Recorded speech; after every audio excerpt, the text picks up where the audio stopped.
کہ بڑے یہ میں وثوق سے کہہ سکتا ہوں کہ اگر شفاف انتخابات آج ملک میں ایک غیر جانبدار الیکشن کمیشن شفاف انتخابات کروا دے تو گیلانی صاحب کو دال دلیے کی قیمت کا احساس ہو جائے گا۔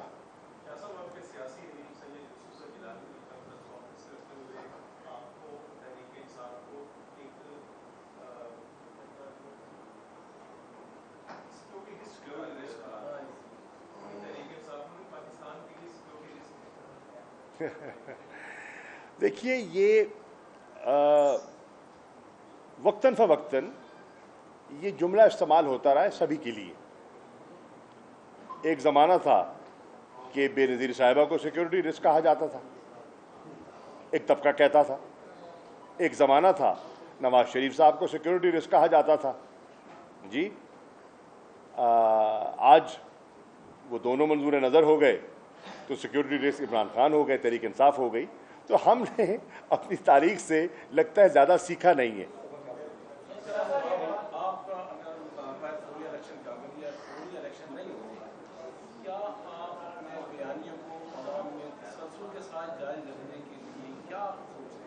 دیکھیے ایک سیاسی جماعت کے پاس تو واحد راستہ عوامی رابطہ ہے نا۔ ہم اس عوامی رابطہ کے ذریعے لوگوں سے رجوع کر رہے ہیں۔ آپ نے دیکھا کہ اس راستے میں رکاوٹیں بھی ڈالی جا رہی ہیں۔ ہمارے علم میں ہے کہ ایک اور کوشش کی جا رہی ہے ہماری پارٹی کے لوگوں کی وفاداریاں تبدیل کروانے کی۔ ہمارے علم میں ہے کہ پارٹی کو تقسیم کرنے کی بھی کوشش کی جا رہی ہے۔ ہمارے علم میں ہے کہ پنجاب کی حکومت جو انہوں نے حاصل کی تھی لوگوں کو منحرف کر کے، ٹکٹوں کے وعدے کر کے اور کچھ مال ان کی قیمت لگا کر، عوام نے اس کو مسترد کر دیا، ضمنی الیکشنز کے ذریعے مسترد کر دیا۔ تو ایک پھر ایک کوشش کی جا رہی ہے یا اس کی منصوبہ بندی کی جا رہی ہے کہ پنجاب میں پھر وہ اپنے آپ کو مسلط کر لیں۔ تو یہ تو ایک جسے کہتے ہیں نا ان کی جستجو جاری ہے، لیکن انہیں کامیابی ہوتی ہے وہ وقت بتائے گا یا ناکامی ہوتی ہے۔ میں سمجھتا ہوں کہ وقت بہت سا پانی جو ہے وہ پلوں کے نیچے سے بہہ چکا ہے، اور اگر یہ حکومت سمجھتی ہے کہ تاخیر کرنے سے، الیکشنز کی تاخیر کرنے سے، وہ سمجھتے ہیں کہ آج تحریک انصاف کا اگر مقبولیت کا گراف اونچا ہے تو 3 ماہ میں نیچے آ جائے گا، تو یہ ان کا اندازہ ہو سکتا ہے۔ میں سمجھتا ہوں کہ ملک کا نقصان ہو جائے گا۔ ملک کا نقصان تو ہو سکتا ہے، پارٹی کا نقصان انشاءاللہ نہیں ہوگا۔ ان کا خیال ہے کہ وہ چند لوگوں کو اپنے ساتھ ملا کر